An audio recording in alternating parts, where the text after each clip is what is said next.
Wrestling 225 family, we are headed for a showdown. I'm Spencer alongside Landon, and on April 23rd at the historic East Park Rec Center in Houma, Louisiana, Pro Wrestling 225 presents Showdown. And what a showdown it's going to be. We have some incredible matches top to bottom. There is going to be history made at Showdown in Houma. It has been an incredible year for Pro Wrestling 225 already. Just think back, that 90s show, Super Gold 6, Extreme Madness, insane show in Columbia, Mississippi, and the good times continue to roll as we head to Houma, Louisiana for Showdown. It's going to be a great time, and I don't know how you guys feel, Pro Wrestling 225 family, but we've got a lot to talk about after Extreme Madness. We absolutely do. Just one of the most legendary matches we've seen in PW 225 history from Corey Constantine and Lucha Lacour, but the story continues. Lucha Lacour going into Showdown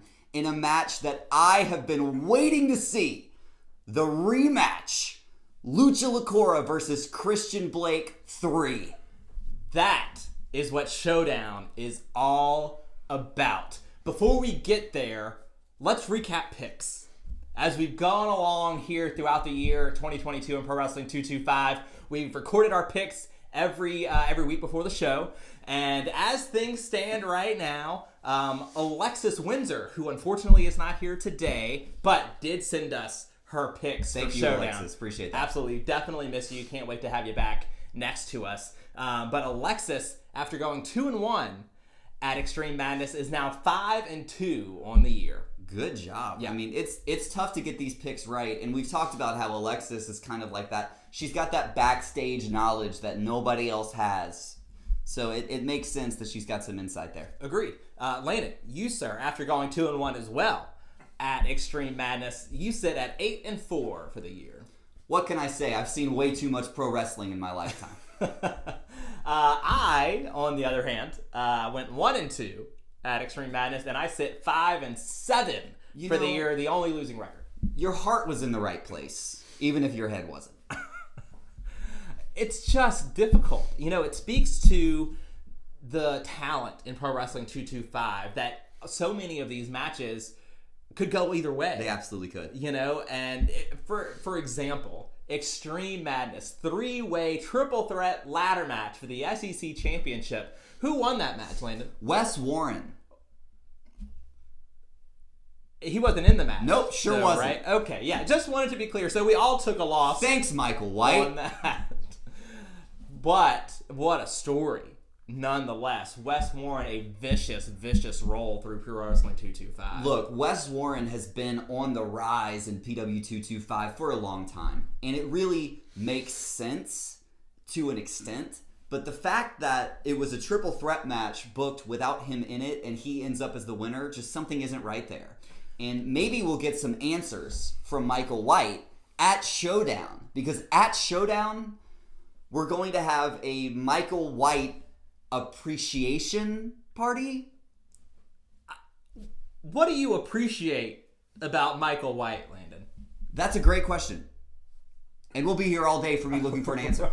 Here's the thing. We saw Michael White in the ring at Extreme Madness. It almost looked like he didn't want to be there. You got a little too close to Michael White in the ring. Yeah, I was definitely closer than I ever wanted to be. And that's a guy, though, that when he tells you to do something, he's the boss now, right? So that's what I did. I got in the ring. I let him talk.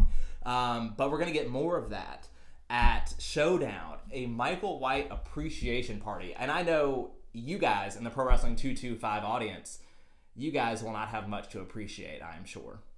It'll be interesting to see what filth comes out of his mouth during that segment. But we also have incredible matches top to bottom on this card, Showdown in Houma. How about the Dream Team getting back together to go against Disobey? This is a dream team, and they're going to be represented by Mustang Mike and Wild Thing that haven't been together since 225 Mania, July of last year. And at 225 Mania, Rocket and Mustang Mike defeated none other than Disobey. Story long time in the making, and we know Disobey has been on this really impressive streak. Yet to Wrestling lose. 225. Yet to lose as a team this year in Pro Wrestling 225. Absolutely. 2022 has been the year of Disobey, and will it continue going into Showdown? It's going to, you know what I think, Landon, is that it's going to show us a lot about where this Disobey group is versus where they were a year ago. Will they be able to rise to the challenge of Wild Thing and Mustang Mike? And we know where Wild Thing's head has been. You know, this is a personal story and a personal match between the Dream Team. You know, if Wild Thing's going to recruit Mustang Mike to come in and team up at Showdown, it has to be for something important. Absolutely. And that's going to be to take on Disobey. And this is a Disobey team that got a tag team victory over Wild Thing. That's very true. And the leader of the Hey Nation, Chase Matthews, at the Red Stick WrestleCon. It really is. And there's just, I feel like there's too much momentum going into this for Disobey to lose. And especially if you consider the fact that Dream Team hasn't actually been a team for a while now. They don't really have that connection that they used to have.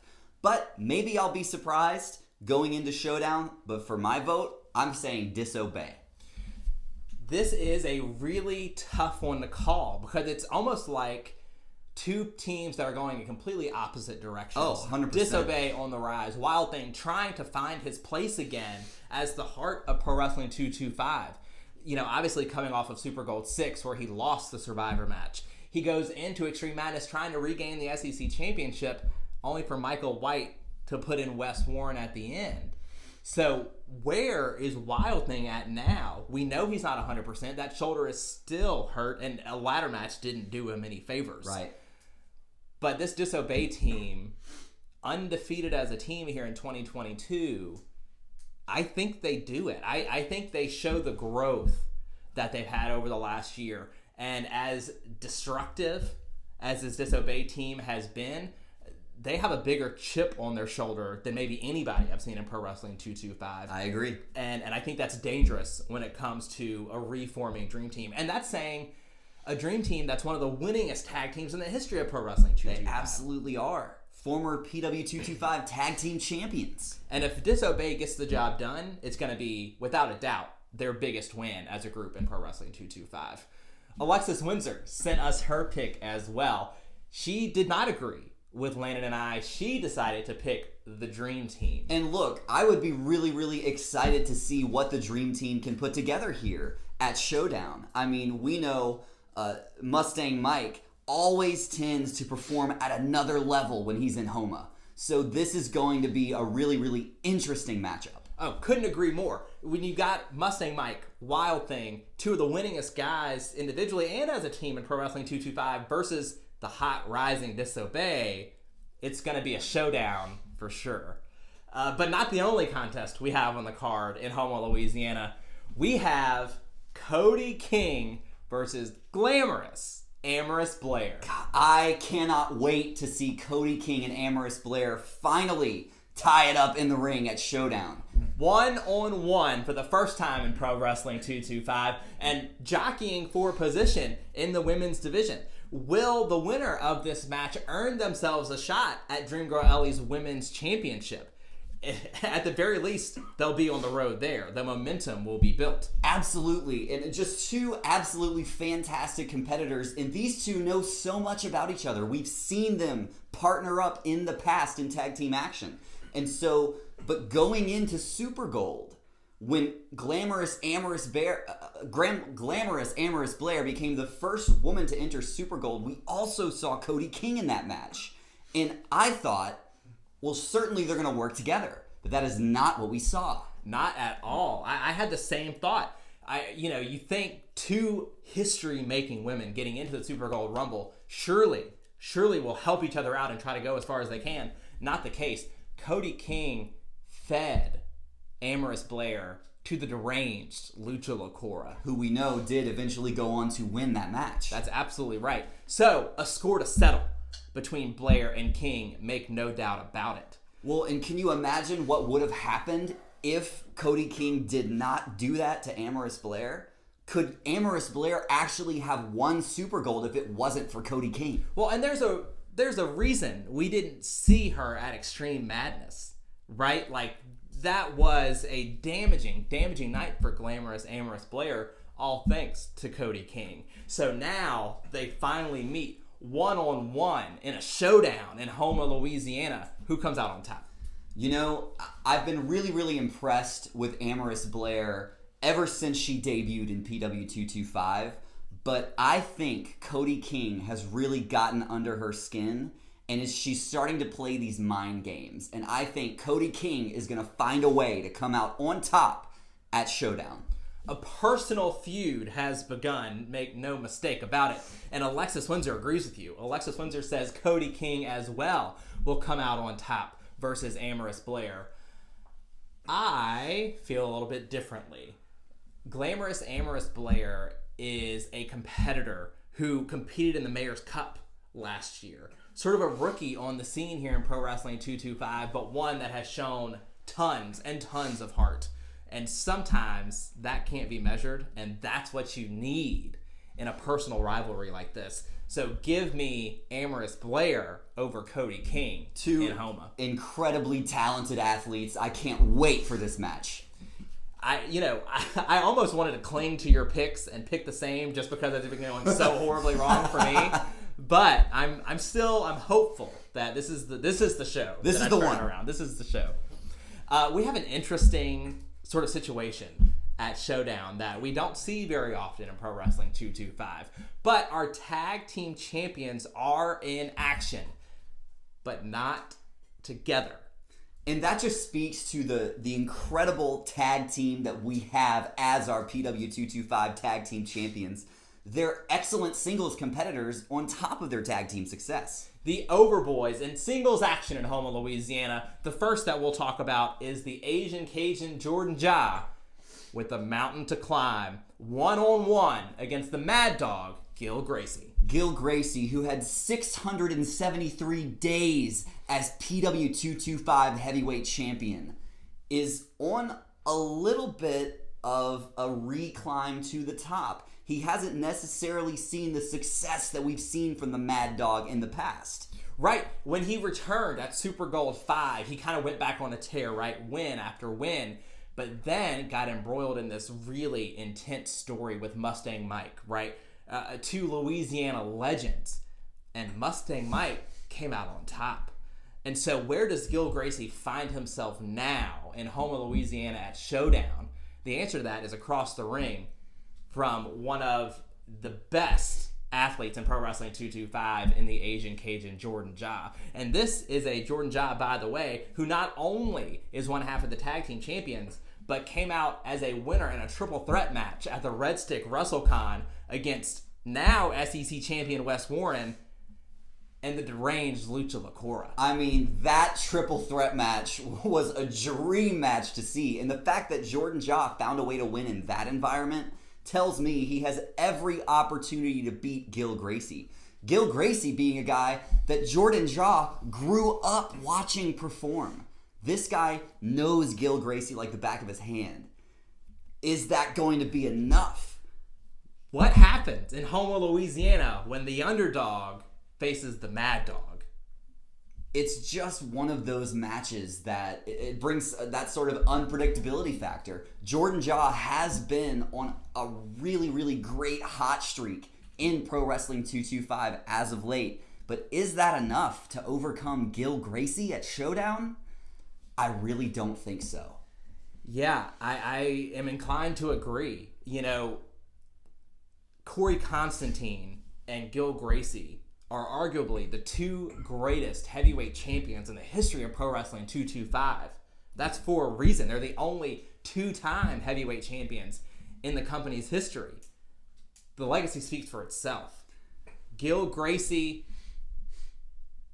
angry, is dangerous. And I really think if Jordan Ja does pull out the win at SHOWDOwn, think of the implications of what that could possibly mean. Absolutely. But my pick for SHOWDOwn has to be the Mad Dog Gil Gracie. I'm going to agree because whether you like it or not, Gil Gracie never comes alone. Big Ramp will be alongside Gil Gracie at SHOWDOwn, and Jordan Ja, we give him all the credit in the world. We think he's got a real shot. But anytime there's that close, sort of who's who, Big Ramp tends to shift things in his favor. That's very true. So I'm going with Gil Gracie as well, but Alexis Windsor has gone with the Asian Cajun Jordan Ja. Well, and you know what? You bring up a good point. And I think maybe Alexis thought of this. You know who else might play an X factor at ringside for this match? How about Brett Ian Landry? Great point. Really great point. Kind of even the sides. We saw a little bit at Super Gold 6, Big Ramp, Brett Ian Landry, how Brandon Collins, Thaddeus, the way these managers impact matches. And Brett Ian Landry there to even the odds with Big Ramp makes a big difference. It really could. So this is one of those matches that could absolutely go either way, and it's going to be a fantastic contest at Showdown. But Landon, when you talk about fantastic contest, look no further than a 2020 Match of the Year nominee that we're seeing for the third time in Houma, Louisiana. The game changer, Christian Blake versus Lucha Lacour. 3! That's right. We're going to get it again. Every time these two go between the ropes together, they create magic. And there's a lot of hostility there, especially coming from Lucha Lacour. The first time we saw these two guys lock up, it was at Tylertown. The first time Pro Wrestling 225 traveled to Mississippi. Absolutely. And in Tylertown, they had a Match of the Year candidate match. It was absolutely incredible. If you recall, that was the first match you and I called on commentary. Oh my gosh, it absolutely was. So, a special place. What a great start. And the deal with that match is going into it, this was Lucha Lacour's debut, if I remember correctly, in Pro Wrestling 225. And he went into it with a mission. He said that he had a 5-step plan to make it to the Pro Wrestling 225 Heavyweight Championship. And whenever he beat Christian Blake, he looked to the camera and said 4 more to go. The Christian Blake Lucha Lacour match at Tylertown Stampede was basically a catapult for Lacour, promoting him into that heavyweight championship picture. And he hasn't looked back. He has made Corey Constantine's life an absolute hell since Tylertown Stampede. So Christian Blake now, he's on the losing end of that match. Christian Blake, a guy who's only challenged for the heavyweight championship once in Pro Wrestling 225, but he's always been the almost. You always think of Christian Blake as on the cusp of heavyweight championship greatness. Well, he's got so many eliminations in Super Gold Rumble. He makes it to the end of Super Gold Rumble really often, and he's just such an impressive competitor. But that loss to Lucha Lacour has been eating at him. And at Fright Night last October, he got his revenge. If you recall, we thought Lucha Lacour was done thanks to Corey Constantine wrapping his head in a steel chair around a ring post. But thanks to Vladimir Koloff, Lucha Lacour returns in singles action against Christian Blake at Fright Night. And this time, Christian Blake comes out on top. And I just can't wait. Showdown, we finally get to see who's going to win the rubber match. And to be honest with you, I think the game changer is not going to let another one slide. This is a moment in time. We're going to look back at this match a year from now. Who knows what things will look like in Pro Wrestling 225. But this is the match that I think we're going to look back at and say things changed. Things shifted. Now, will it shift in the favor of Christian Blake and a rise towards the top? Or will it shift back into making Pro Wrestling 225 Lucha Lacour's playground? I think this match, although not technically a number 1 contenders match for the Pro Wrestling 225 Heavyweight Championship, has championship implications written all over it. You have Lucha Lacour, who was just most recently the number 1 contender, but in a losing effort against Corey Constantine. And then across from him, Christian Blake, who has been on that rise and has made no secret that he one day wants to be the Pro Wrestling 225 Heavyweight Champion. Well, and you talk about that losing effort from Lucha Lacour. He did lose that steel cage match against Corey Constantine, but I think he took something from Corey Constantine that night. And Lucha Lacour maybe was the one that lost the match, but he feels like he won in some way. He changed Corey. So how will Lucha Lacour change the game changer in Houma, Louisiana? I can't wait. Only one way to find out. Get your tickets now. April 23rd, Houma, Louisiana, the historic East Park Rec Center for SHOWDOWN. It's going to be an incredible show. Our April show here in Pro Wrestling 225. You do not want to miss it. Lucha Lacour, by the way, was the pick for Alexis Windsor. Okay. Yeah. You know, and it seems like Alexis Windsor has picked Lucha Lacour time and again. I think she definitely picked him to win the Super Gold. And she, hasn't really been wrong when she picks Lucha Lacour. And so I'm inclined then to go with her and pick Lucha Lacour. So that makes us with Lacour and you riding with one half of the Pro Wrestling 225 Tag Team Champions and Christian Blake. Absolutely. I think it's going to be, again, an incredible match. And what a main event for SHOWDOWN in Houma. We will see you there April 23rd, Saturday night at the East Park Rec Center in Houma, Louisiana. And it's going to be a showdown.